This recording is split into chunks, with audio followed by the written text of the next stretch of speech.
Histoire horrible qui a connu son dénouement ce matin au palais de justice de Joliette. Cet éducateur en milieu familial vient d'écoper de la prison à vie pour un meurtre non prémédité. Yves, on se souvient, il avait tué un bambin de 18 mois qui était sous sa garde.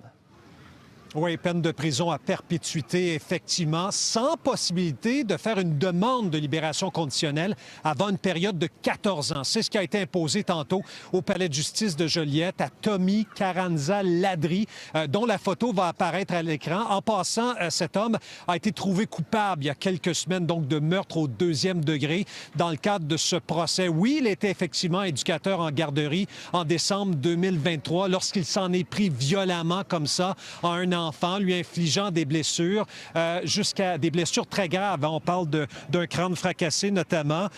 Lui prétendait, Philippe Vincent, avoir bu de l'alcool. Il disait donc être en crise cette journée-là. Il disait et prétendait surtout avoir heurté une première fois par accident la victime. Mais il a quand même, et ça il l'a admis, avoir secoué le bambin pendant une dizaine de secondes avant de le frapper au visage à nouveau. Ça ne ramènera pas l'enfant.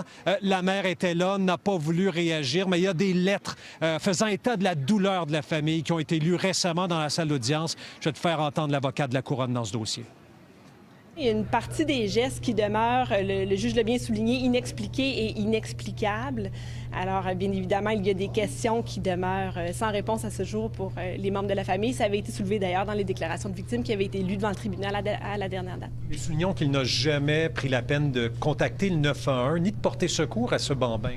Effectivement, c'est un des facteurs aggravants d'ailleurs qui a été retenu par le tribunal. C'est une peine aujourd'hui qui a été rendue qui est dénonciatrice, donc qui vise à dénoncer ce type de comportement-là, mais également qui se veut une peine dissuasive, donc pour éviter que les gens ne se commettent à des gestes de cette nature-là, parce que la protection des enfants demeure une valeur dans la société canadienne des plus importantes.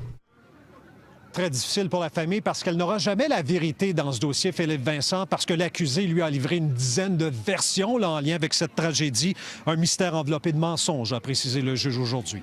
Merci beaucoup, Yves.